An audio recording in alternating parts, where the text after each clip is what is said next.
Assalamualaikum warahmatullahi wabarakatuh. Perkenalkan, saya Dwiki Azhar Setiadi, mahasiswa Sekolah Tinggi Ilmu Sosial dan Politik Raja Haji Kota Tanjung Pinang, Provinsi Kepulauan Riau.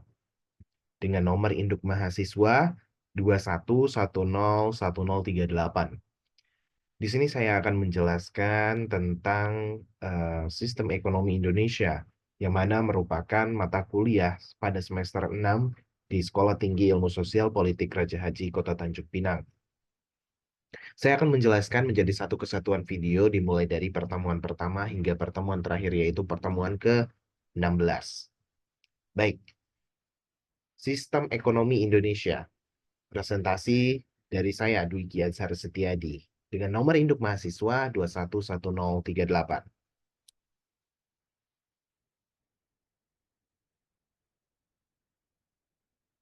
Sebenarnya, apa sih yang dimaksud dengan sistem ekonomi Indonesia? Kenapa disebut dengan sistem dan kenapa disebut dengan satu kesatuan, yaitu sistem ekonomi Indonesia? Sistem, menurut para ahli, yang pertama, yaitu em, sorry, L. Eckhoff. Dia mengartikan bahwa sistem merupakan seperangkat unsur yang saling terikat dalam suatu antar relasi di antara unsur-unsur tersebut dengan lingkungan. Setiap kesatuan secara konseptual atau fisik yang terdiri dari bagian dalam keadaan saling tergantung satu sama lain, yaitu pendapat dari Ludwig von Bartholomä. Kemudian ada pendapat dari eh sorry.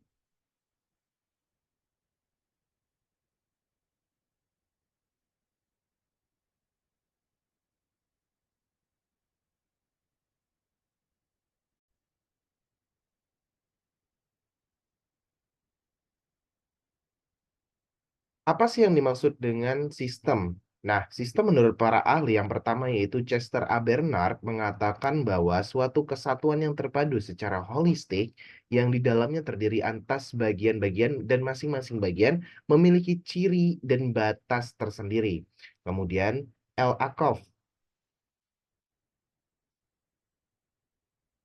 dia menerangkan bahwa sistem adalah seperangkat unsur yang saling terikat dalam suatu antarrelasi di antara unsur-unsur tersebut dengan lingkungan. Kemudian ada Ludwig von Bartholomä. Dia menerangkan bahwa setiap kesatuan secara konseptual atau fisik yang terdiri dari bagian-bagian dalam keadaan saling bergantung satu sama lain.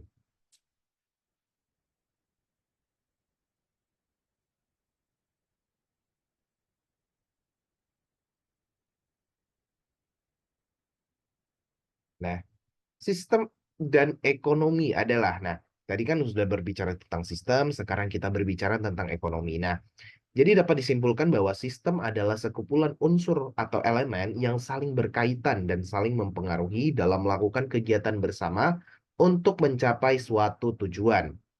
Dan sedangkan ekonomi adalah sistem aktivitas manusia yang berhubungan dengan produksi, distribusi, pertukaran, dan konsumsi barang dan jasa. Kata ekonomi sendiri berasal dari kata Yunani, yaitu oikos, yang berarti keluarga, rumah tangga. Dan nomos adalah peraturan atau aturan hukum. Dan secara garis besar dapat diartikan sebagai aturan rumah tangga atau manajemen rumah tangga.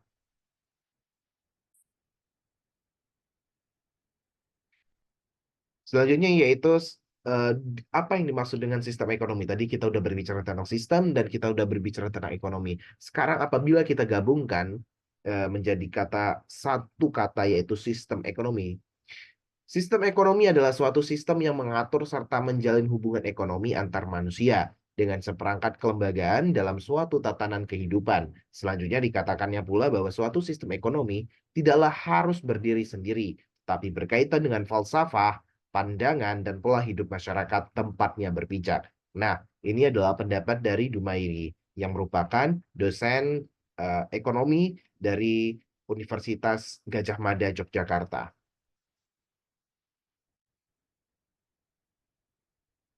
Nah, untuk menjaga ketahanan dan pertahanan ekonomi bangsa Indonesia, ada beberapa hal yang harus dilakukan oleh Indonesia untuk mempertahankan ekonominya. Yang pertama yaitu sistem ekonomi Indonesia harus mewujudkan kemakmuran dan kesejahteraan yang adil dan merata. Yang kedua yaitu ekonomi kerakyatan untuk menghindari. Nah, kita harus menghindari beberapa ekonomi kerakyatan. Yang pertama yaitu sistem free fight liberalism adalah menguntungkan pelaku ekonomi yang kuat. Nah, kita tidak boleh menguntungkan yang kuat dan menjadikan yang lemah itu sebagai objek kekuasaan. Nah, yang kedua yaitu sistem etatisme adalah mematikan potensi unit-unit ekonomi di luar sektor negara. Yang ketiga yaitu monopoli adalah merugikan masyarakat dan bertentangan cita-cita keadilan sosial. Nah, yang ketiga yaitu tentang struktur ekonomi dimantapkan secara seimbang antara sektor pertanian, perindustrian, dan jasa. Kemudian pembangunan ekonomi dilaksanakan sebagai usaha bersama di bawah pengawasan. Anggota masyarakat memotivasi dan mendorong peran serta masyarakat secara aktif.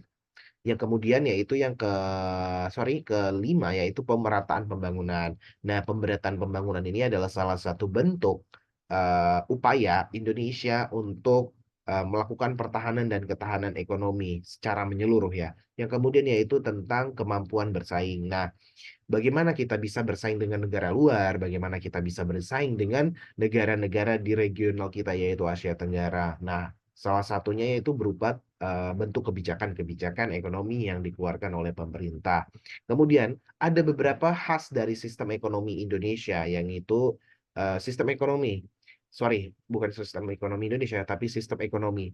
Nah, khas-khasnya ini ada beberapa sistem yang memiliki khas khususnya tentang sistem ekonomi. Dapat dilihat dari beberapa faktor. Yang pertama yaitu sistem sumber daya atau faktor-faktor produksi.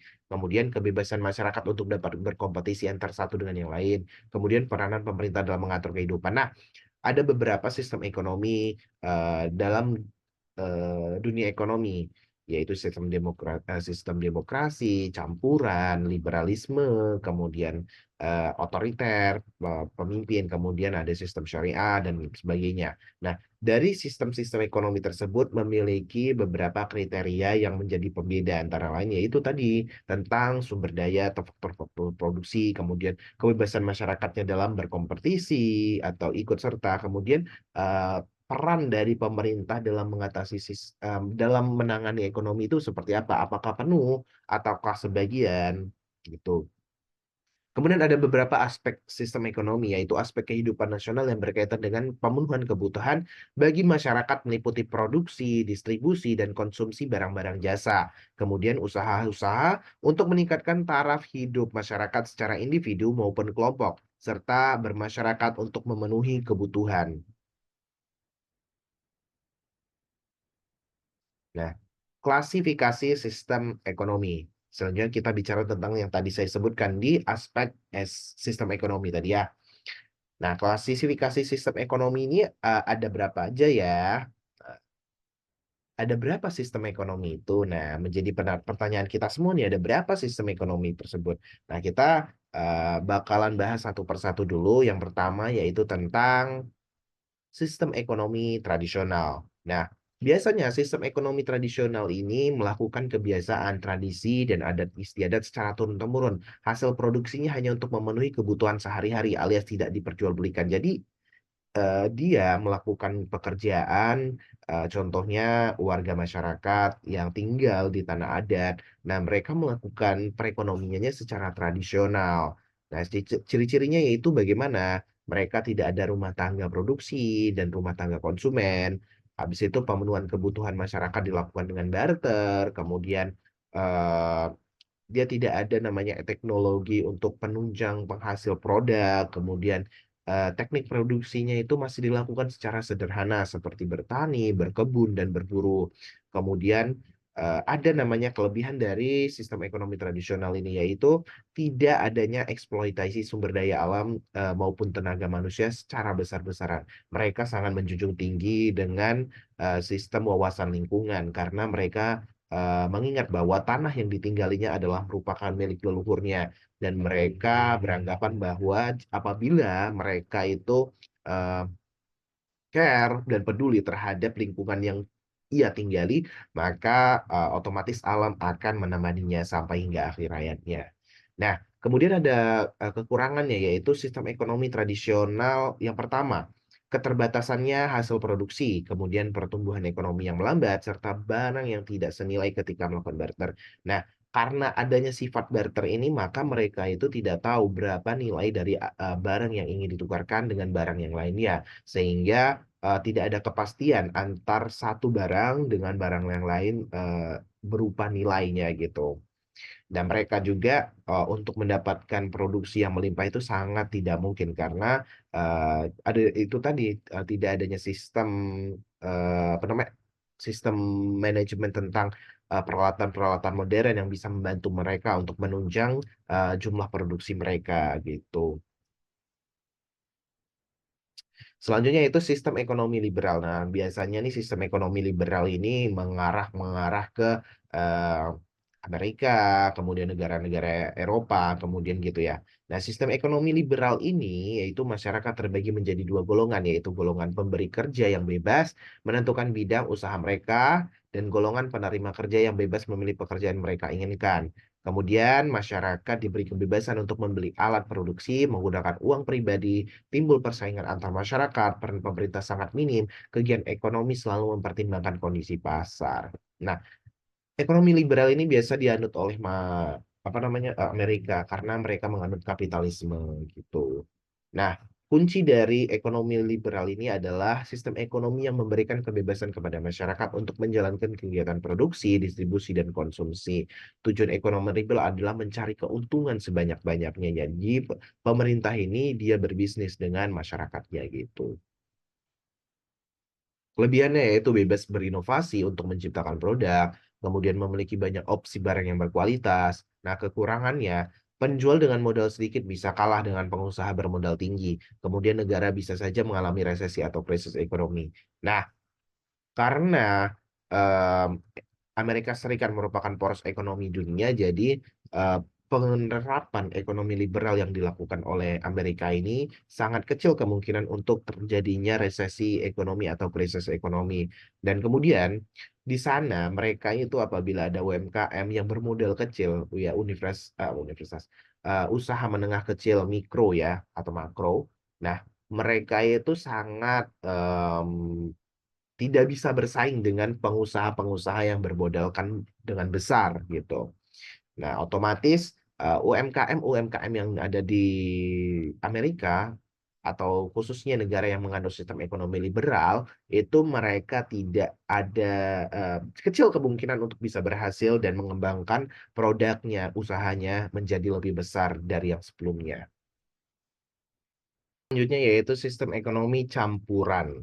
Nah, gabungan dari kelebihan sistem ekonomi pasar dan komando, artinya pemerintah dan rakyatnya memiliki peran dalam menyelesaikan masalah perekonomian, yaitu ciri-cirinya yaitu seluruh elemen berkolaborasi, negara mengontrol sumber daya vital, kemudian masyarakat diberi kebebasan, kemudian pemerintah membuat harga eceran tertinggi.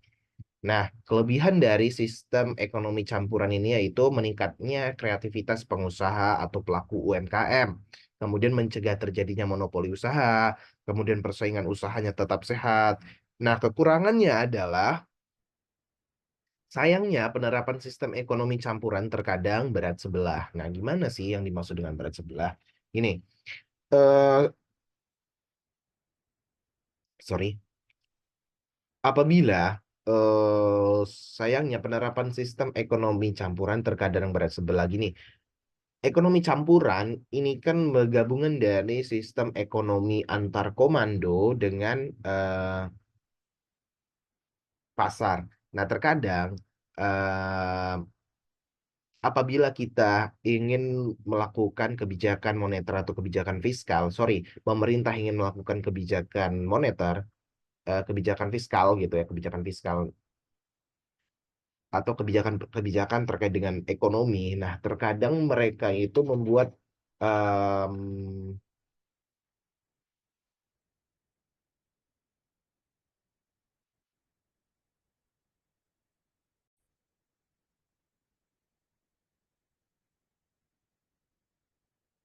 Nah, terkadang yang saya tadi bilang, apa sih yang dimaksud dengan penerapan sistem ekonomi campur kadang berat sebelah. Terkadang kalau misalkan pemerintah ingin membuat kebijakan, itu tuh terkadang dia berat ke komandonya atau berat ke sistem pasarnya gitu. Kemudian yaitu sistem ekonomi komando.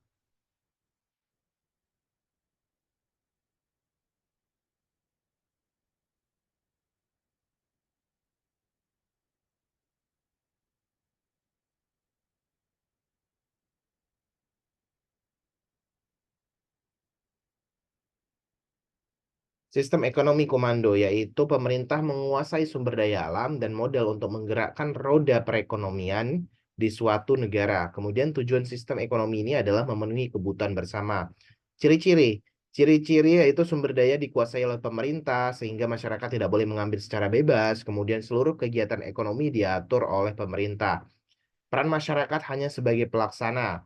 Kelebihan, jarang sekali mengalami krisis ekonomi, kemudian pendapatan masyarakat pun merata, kemudian kekurangannya yaitu masyarakat tidak diberi ruang untuk berinovasi, kualitas barang pun tidak maksimal, hak milik pribadi tidak diakui, kemudian serta kebijakan akan cenderung bersifat memaksa. Tuh. Contoh negara yang melakukan sistem ekonomi komando yaitu ya tahu sendiri Korea Utara dengan pemimpinnya Kim Jong Un.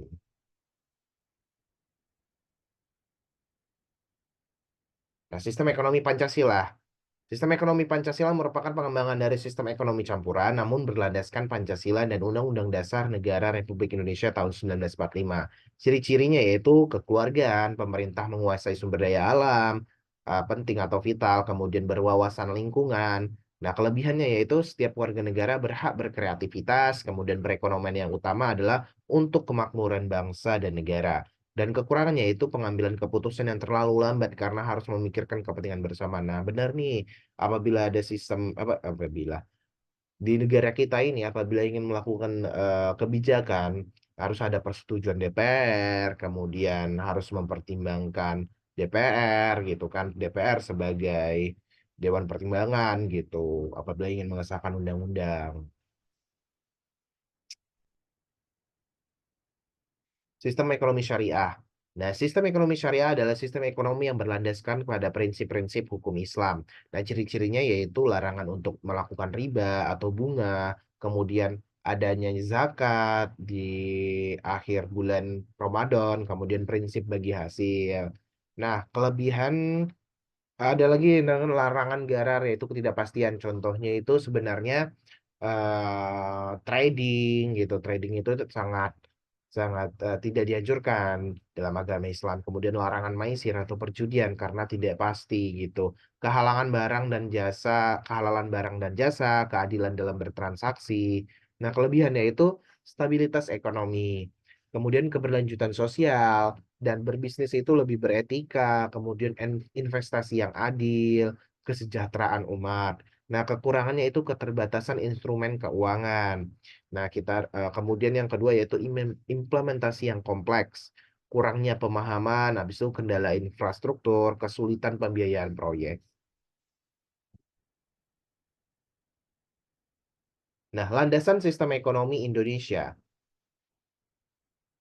Landasan sistem ekonomi Indonesia secara normatif, landasan ideal sistem ekonomi Indonesia adalah Pancasila dan Undang-Undang 1945. Dengan demikian, maka sistem ekonomi Indonesia adalah sistem ekonomi yang berorientasi kepada satu, ketuhanan yang Maha Esa, berlakunya etik dan moral agama, bukan materialisme.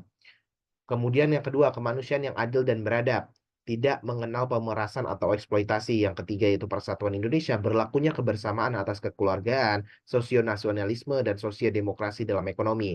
Kemudian kerakyatan, mengutamakan kehidupan ekonomi, rakyat dan hajat hidup orang banyak. Kemudian keadilan sosial atau persamaan emansipasi kemakmuran masyarakat yang utama, bukan kemakmuran orang seorang.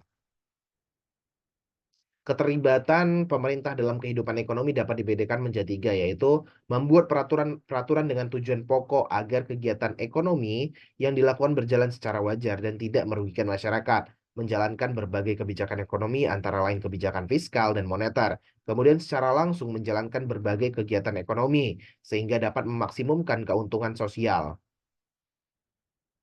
Pasal-pasal di Undang-Undang Dasar Negara Republik Indonesia tahun 1945, yaitu dari butir-butir di atas, keadilan menjadi sangat utama dia dalam sistem ekonomi Indonesia.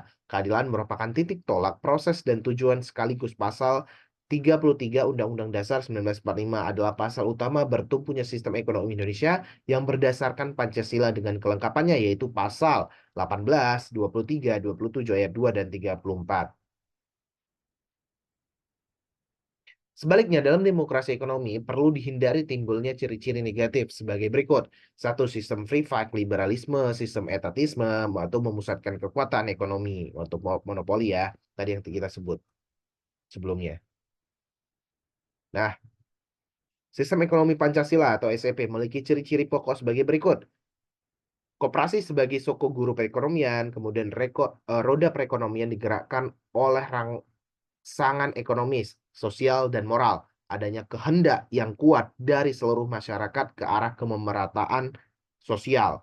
Nasionalisme menjiwai setiap kebijakan ekonomi. Adanya keseimbangan yang jelas antara perencanaan di tingkat nasional dengan pelaksanaan kegiatan ekonomi. Unsur-unsur kebijakan ekonomi. Satu, kebijakan harga dan upah, yaitu melindungi konsumen ditetapkan harga maksimum. Kemudian melindungi produsen ditetapkannya harga minimum, harga eceran tertinggi biasanya diterapkan pada bidang pertanian. Kemudian untuk melindungi pekerja ditetapkan upah minimum atau UMR.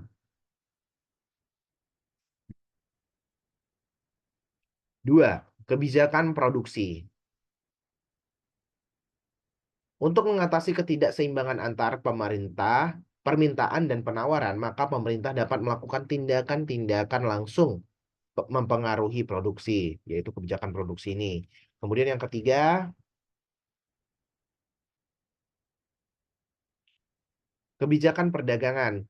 Dikenal kebijakan proteksi yang terdiri dari tindakan-tindakan yang bertujuan untuk membatasi impor dan memajukan ekspor guna melindungi industri dari persaingannya dengan industri di luar negeri. 4. Kebijakan sosial. Bertujuan untuk mengurangi ketegangan-ketegangan yang disebabkan tidak meratanya pembagian pendapatan di antara golongan penduduk yang muncul dari kecemburuan sosial. 5. Kebijakan kesempatan kerja. Jika lowongan kerja baru tidak menampung semua angkatan kerja baru, maka sebagian angkatan kerja baru ini akan menjadi pengangguran.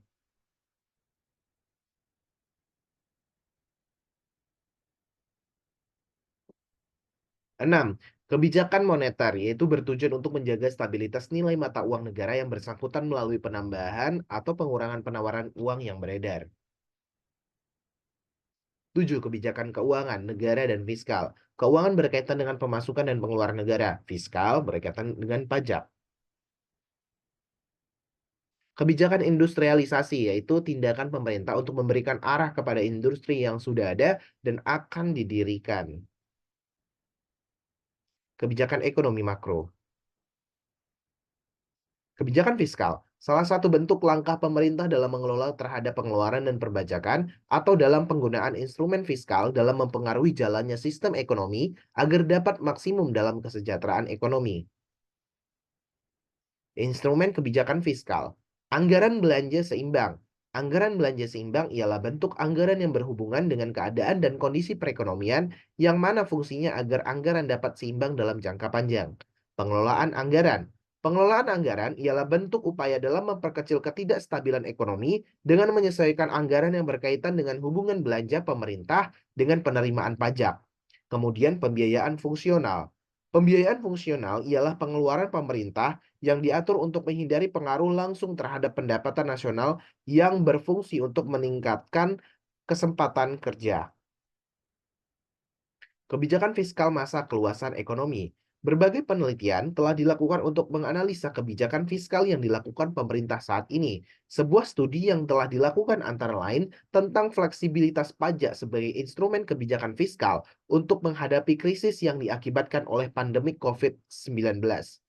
Pajak sebagai instrumen kebijakan fiskal dengan fungsi mengatur serta menjaga stabilitas perekonomian negara yang diakibatkan adanya kontraksi dan relaksasi ekonomi yang fleksibel dari sisi penerimaan negara yang berkelanjutan. Kebijakan fiskal yang berhasil meningkatkan daya saing investasi dan sebagai upaya antisipasi melemahnya perekonomian global sebagai akibat dari pandemi COVID-19 dengan mengoptimalkan fungsi dari alokasi anggaran belanja negara yang seimbang. Kebijakan moneter, suatu bentuk pengendalian dan pengarahan kegiatan perekonomian makro ke kondisi atau situasi yang lebih baik dengan mengatur jumlah uang yang beredar. Jika kondisi perekonomian itu lebih baik, maka peningkatlah output keseimbangan dan stabilitas harga bisa terkontrol dengan baik atau inflasi terkontrol. Instrumen kebijakan moneter, operasi pasar terbuka atau open market operation, fasilitas dikontrol atau discount rate, rasio cadangan wajib atau reserve requirement ratio. Selain ketiga instrumen tersebut, pemerintah dapat melakukan imbauan moral atau moral situation. Kebijakan moneter masa krisis keuangan. Satu, Bank Indonesia melelang sertifikatnya atau bisa juga membeli surat-surat berharga di pasar modal. Kemudian jika kondisi tingkat kegiatan ekonomi masih berada di hadapan, maka Bank Sentral akan menurunkan tingkat suku bunganya. Pada saat perekonomian mengalami resesi, maka uang yang beredar perlu dilakukan penambahan untuk mendorong kegiatan ekonomi, yaitu dengan cara membeli surat-surat berharga. Di dalam mengurangi kegiatan ekonomi yang berlebihan, pada saat terjadinya inflasi, maka harus mengurangi uang yang beredar dengan cara menjual surat-surat berharga. Baik, saya akan melanjutkan tentang globalisasi ekonomi. Nah, apa sih yang dimaksud dengan globalisasi ekonomi itu ya? Kita lanjut. Pengertian, globalisasi perekonomian merupakan suatu proses kegiatan ekonomi dan perdagangan, di mana negara-negara di seluruh dunia menjadi satu kekuatan pasar yang semakin terintegrasi dengan tanpa rintangan batas teritorial negara.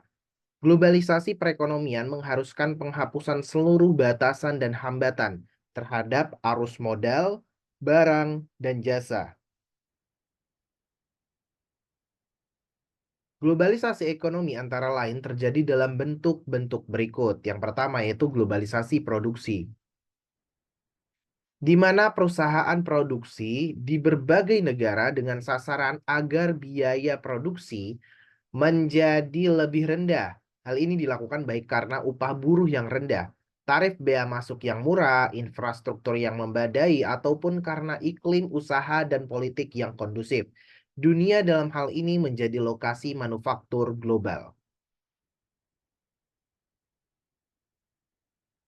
Globalisasi pembiayaan. Perusahaan global mempunyai akses yang memperoleh pinjaman atau melakukan investasi, baik dalam bentuk portofolio ataupun langsung di semua negara di dunia.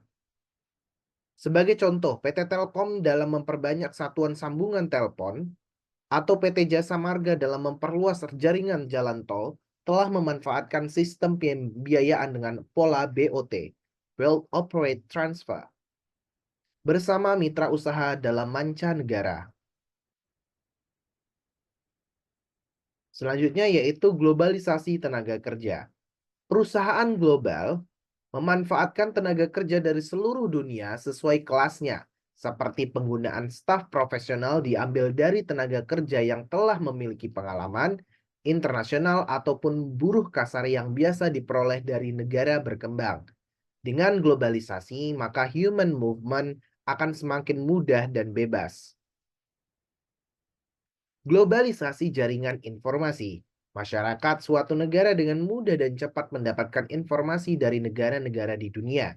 Karena kemajuan teknologi, antara lain melalui TV, radio, media cetak, dan lain-lain.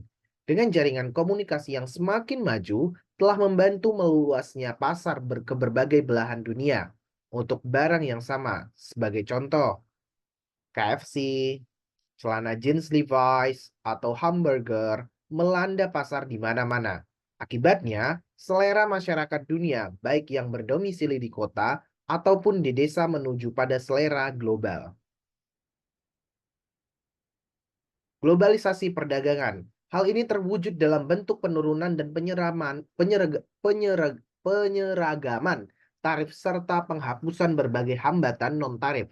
Dengan demikian, kegiatan perdagangan dan persaingan menjadi semakin cepat dan ketat serta fair. Dampak positif globalisasi. Yang pertama yaitu dari aspek kreativitas dan daya saing dengan semakin terbukanya pasar untuk produk-produk ekspor, maka diharapkan tumbuhnya kreativitas dan peningkatan kualitas. Yang kedua yaitu dari aspek permodalan. Dari sisi ketersediaan dana akan semakin mudah memperoleh investasi dari luar negeri. Investasi secara langsung seperti pembangunan pabrik akan turut membuka lowongan kerja. Kemudian dari sisi semakin mudahnya diperoleh barang impor yang dibutuhkan masyarakat dan belum bisa diproduksi di Indonesia. Dari aspek meningkatnya kegiatan pariwisata, sehingga membuka lapangan kerja di bidang pariwisata sekaligus menjadi ajang promosi produk-produk Indonesia. Yaitu dampak negatif globalisasi ekonomi. Kondisi di mana kapabilitas daya saing yang rendah dan ketidakmampuan Indonesia mengelola persaingan akan menimbulkan mimpi buruk bagi perekonomian negeri ini.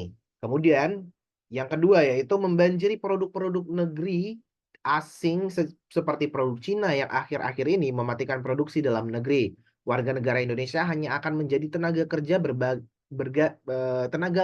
kasar, bergaji murah, sedangkan pekerjaan-pekerjaan yang membutuhkan skill akan dikuasai ekspatriat asing. Beberapa alternatif dalam mewujudkan kemandirian ekonomi Indonesia. Yang pertama yaitu perlunya pemerintahan yang pro rakyat. Kedua, pentingnya kebijakan protektif bagi industri dalam negeri. Yang ketiga, harus mengembangkan lokal ekonomi. Yang keempat, perubahan alokasi anggaran ke sektor rakyat, pasar domestik, dan fasilitas publik.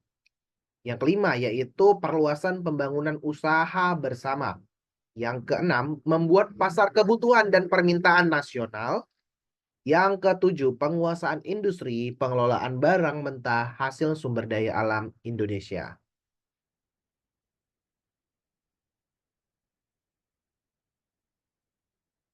Kita lanjut ke badan usaha milik negara dan badan usaha milik daerah.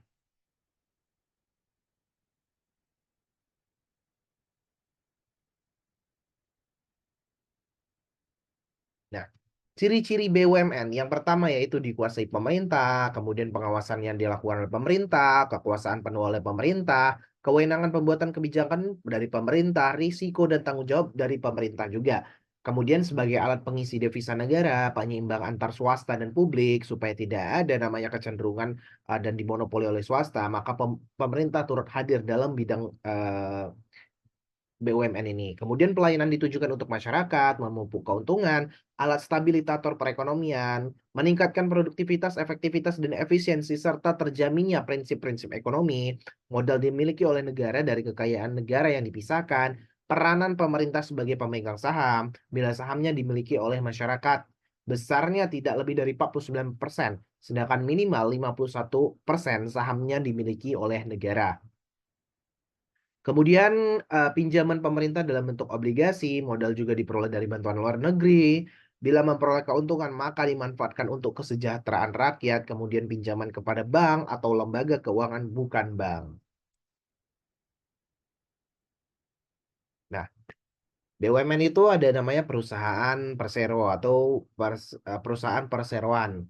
Nah, perusahaan perseroan adalah BUMN yang berbentuk perseroan terbatas atau PT yang modal atau sahamnya paling sedikit 51% dimiliki oleh pemerintah yang tujuannya mengejar keuntungan. Maksud dan tujuan mendirikan persero ialah untuk menyediakan barang dan atau jasa yang bermutu tinggi dan berdaya saing kuat dan mengejar keuntungan untuk meningkatkan nilai perusahaan. Ciri-ciri Persero adalah sebagai berikut. Satu, pendirian Persero diusulkan oleh Menteri kepada Presiden. Kedua, pelaksanaan pendirian dilakukan oleh Menteri dengan memperhatikan perundang-undangan.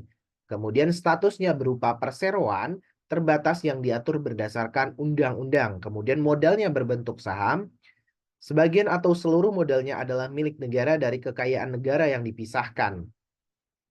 Kemudian organ persero adalah RUPS, direksi, dan komisaris. Kemudian menteri yang ditunjuk memiliki kuasa sebagai pemegang saham milik pemerintah.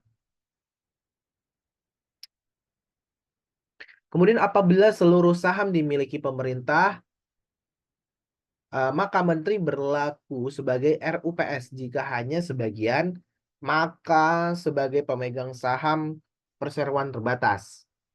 Kemudian RUPS bertindak sebagai kekuasaan tertinggi perusahaan, dipimpin oleh direksi. Kemudian laporan tahunan diserahkan ke RUPS untuk disahkan.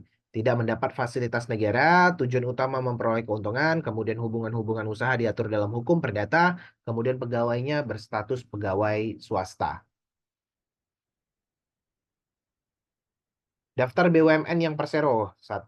PT PP, Pembangunan Perumahan. Kemudian PT Bank BNI Tbk, PT Kimia Farma Tbk, PT Indofarma Tbk, PT Tambang Timah Tbk, PT Indosat Tbk. Pada akhir tahun 2002, 41,94% saham persero ini telah dijual kepada swasta sehingga perusahaan ini bukan BUMN lagi. Dan PT Telekomunikasi Indonesia Tbk, PT Garuda Indonesia Airways atau GIA. Perusahaan jawatan atau perjan. Perusahaan jawatan atau perjan sebagai salah satu bentuk BUMN memiliki modal yang berasal dari negara. Besarnya modal perusahaan jawatan ditetapkan melalui APBN. Nah, ciri-ciri perusahaan jawatan antara lain sebagai berikut: memberikan pelayanan kepada masyarakat, merupakan bagian dari suatu departemen pemerintah, dipimpin oleh seorang kepala yang bertanggung jawab langsung kepada menteri atau dirjen departemen yang bersangkutan.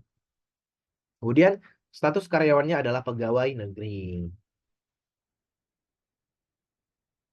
Contoh perusahaan perjan yaitu contoh perusahaan perjan, Perjan Rumah Sakit Jantung Harapan kita, Perjan Rumah Sakit Cipto Mangunkusumo, Perjan Rumah Sakit AB Harahap, kita, Perjan Rumah Sakit Sanglah, kemudian Perjan Rumah Sakit Karyadi, Perjan Rumah Sakit Muhammad Jamil, Perjan Rumah Sakit Fatmawati, Perjan Rumah Sakit Hasan Sadikin, Perjan Rumah Sakit Sarjito, kemudian Perjas, Perjan Rumah Sakit Muhammad Husin Perjan, Rumah Sakit Dr. Wahidin, Perjan Rumah Sakit Kanker Darmais, Perjan Rumah Sakit Persahabatan, kemudian Perusahaan Jawatan Kereta Api atau PJKA bernaung di bawah Departemen Perhubungan.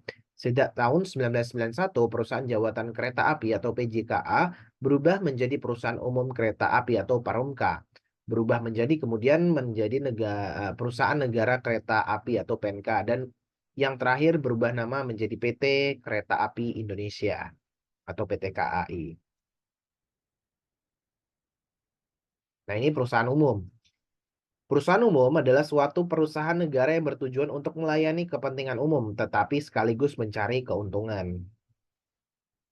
Ciri-ciri perum yaitu 1. Melayani kepentingan masyarakat umum, dipimpin oleh seorang direksi atau direktur, mempunyai kekayaan sendiri dan bergerak di perusahaan swasta.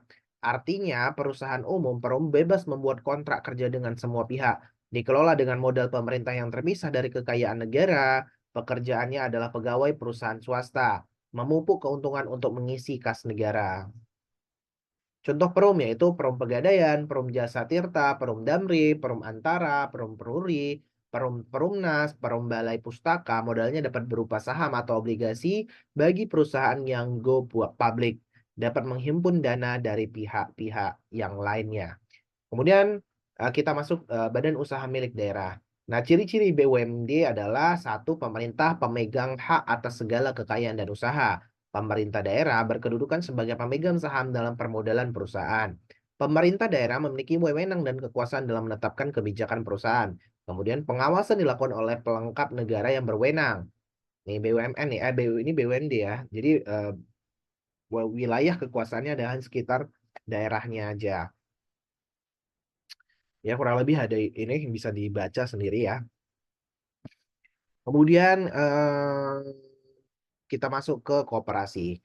Nah, koperasi kan Bapak koperasi pasti kalian tahu lah semuanya itu siapa, yaitu Bapak Muhammad Hatta ya.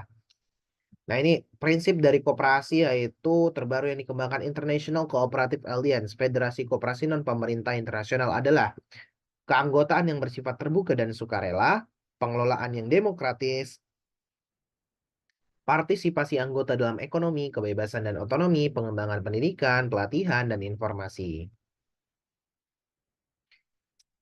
Eh, Nih dia prinsip dari koperasi di Indonesia. Di Indonesia sendiri telah dibuat Undang-Undang Nomor 25 Tahun 1992 tentang perkoperasian. Prinsip koperasi menurut Undang-Undang Nomor 25 Tahun 1992 adalah keanggotaan bersifat sukarela dan terbuka. Kemudian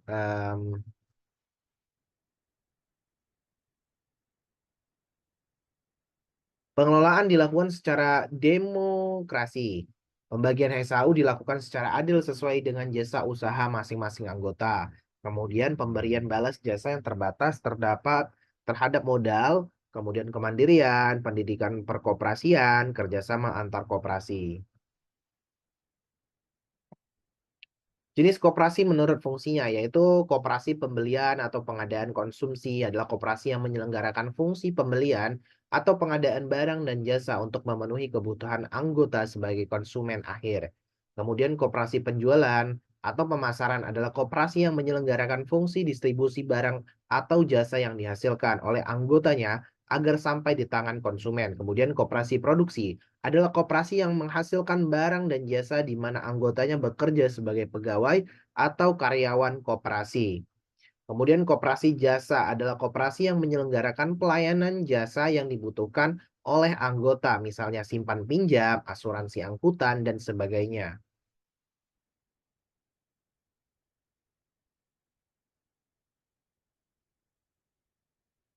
Jenis koperasi berdasarkan tingkat dan luas daerah kerja.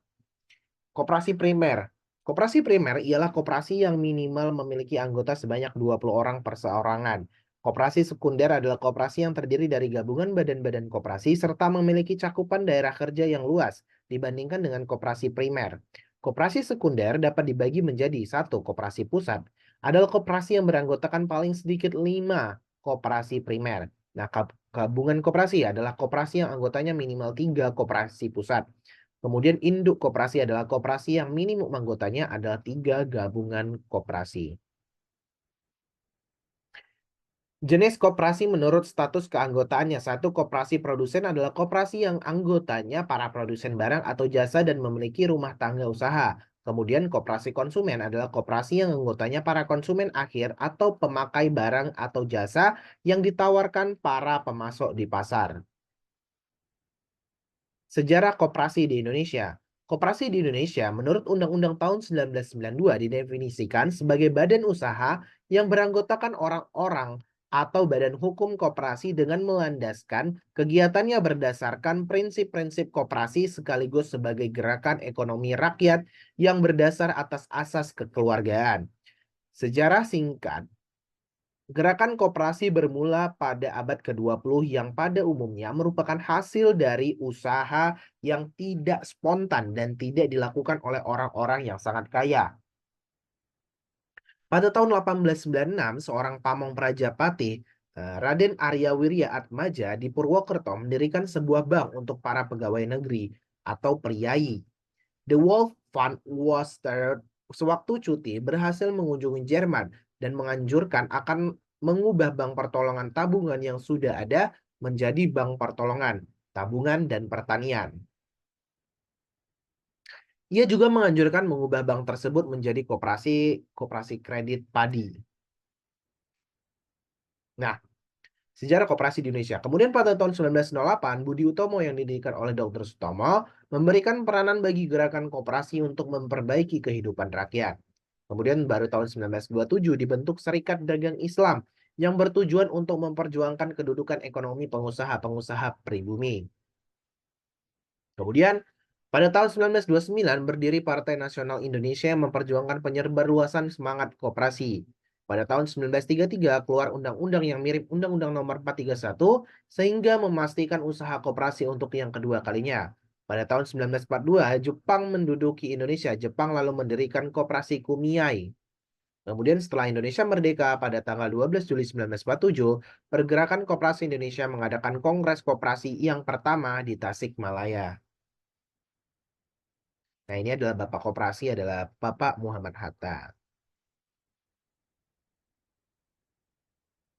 Fungsi dan peran koperasi di Indonesia. Menurut Undang-Undang Nomor 25 Tahun 1992 Pasal 4 dijelaskan bahwa koperasi memiliki fungsi dan peranan antara lain yaitu satu, mengembangkan potensi dan kemampuan ekonomi anggota dan masyarakat. Kedua, berupaya mempertinggi kualitas kehidupan manusia, kemudian memperkokoh perekonomian rakyat, mengembangkan perekonomian nasional, mengembangkan kreativitas dan jiwa berorganisasi bagi pelajar bangsa. Nah, ini dia arti setiap lambang pada logo koperasi. Perisai, upaya keras yang ditempuh secara terus-menerus hanya orang yang pekerja keras yang bisa menjadi calon anggota dengan memenuhi beberapa persyaratannya, itu perisainya ini. Kemudian rantai di sebelah kiri, ikatan kekeluargaan, persatuan dan persahabatan yang kokoh bahwa anggota sebuah koperasi adalah pemilik koperasi tersebut. Maka semua anggota menjadi bersahabat bersatu dalam kekeluargaan. Dan yang mengikat sesama anggota adalah hukum yang dirancang sebagai anggaran dasar atau AD atau anggaran rumah tangga ART koperasi dengan bersama-sama bersepakat mentaati AD atau ART. Maka padi dan kapas akan mudah diperoleh. Kemudian kapas dan padi di sebelah kanan. Kemakmuran anggota koperasi secara khusus dan rakyat secara umum yang diusahakan oleh koperasi. Kapas sebagai bahan dasar sandang, pakaian, dan padi sebagai bahan dasar pangan, makanan. Mayoritas sudah disebut makmur sejahtera jika cukup sandang dan pangan. Kemudian timbangan keadilan sosial bagi salah satu dasar koperasi biasanya menjadi simbol hukum. Semua anggota koperasi harus adil dan seimbang antara rantai dan padi kapas, antara kewajiban dan hak. Dan yang menyimbangkan itu adalah bintang dalam perisai. Bintang dalam perisai yang dimaksud adalah Pancasila, merupakan landasan ideal koperasi. Bahwa anggota koperasi yang baik adalah yang mengindahkan nilai-nilai keyakinan dan kepercayaan yang mendengarkan suara hatinya. Perisai bisa berarti tubuh, dan bintang yang bisa diartikan hati. Pohon beringin, simbol kehidupan sebagai pohon dalam gunungan wayang yang dirancang oleh Sunan Kalijaga. Dalam pohon disebut kayu, dalam bahasa Arab, hayu, kehidupan. Timbangan dan bintang dalam perisai menjadi nilai hidup yang harus dijunjung tinggi. Koperasi Indonesia, koperasi yang dimaksud adalah koperasi rakyat Indonesia, bukan koperasi negara lain. Tata kelola dan tata kuasa perkoperasian di luar negeri juga baik. Namun sebagai bangsa Indonesia harus punya tata nilai tersendiri. Kemudian warna merah putih, warna merah dan putih yang menjadi background logo menggambarkan sifat nasional Indonesia.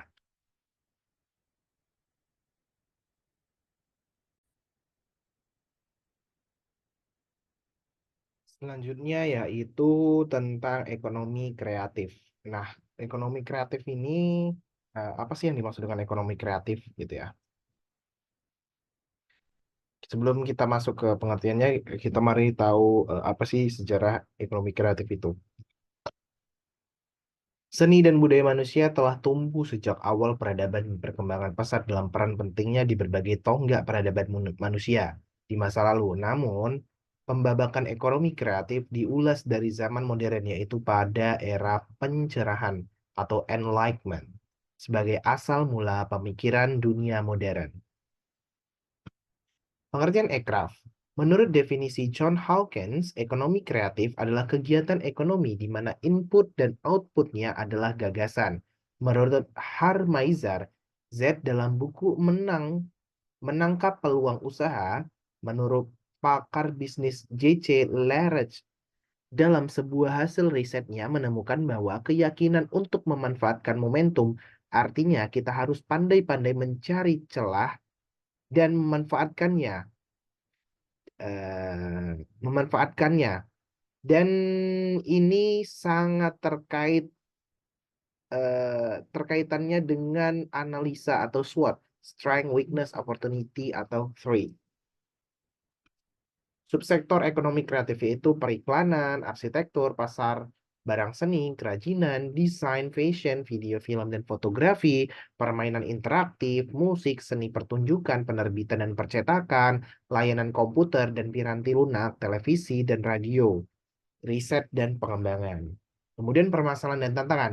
Jika orientasi kebijakannya hanya untuk membina potensi atau merawat potensi kreatif penduduk Indonesia, sehingga bernilai ekonomi, maka ekonomi kreatif sebagai nomenklatur dalam suatu struktur pemerintahan menjadi relevan Akan tetapi bila orientasinya tidak sekedar menumbuhkan potensi ekonomi dari kegiatan kreatif penduduk, namun lebih jauh untuk menggenjot kegiatan kreatif penduduk menjadi suatu industri tersendiri yang kuat dan besar yang mampu menyumbangkan PDB yang signifikan, maka tentu saja yang tepat adalah dengan menggunakan nomenklatur industri kreatif.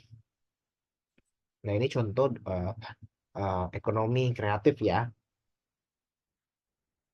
Nah, kenapa sih dengan ekonomi kreatif? Yang pertama yaitu kontribusi ekonomi, adanya peningkatan PDB, menciptakan lapangan pekerjaan, kemudian ekspor, adanya iklim bisnis yang baik, penciptaan lapangan usaha, dampak bagi sektor lain, adanya pemasaran, kemudian citra dan identitas bangsa dengan adanya ekonomi kreatif menjadi salah satu tonggak pariwisata, adanya peningkatan turis, kemudian ikon nasional, membangun budaya, warisan budaya dan nilai lokal, kemudian adanya sumber daya yang terbaru, kemudian berbasis pengetahuan, kreativitas, dan kemudian green eco community.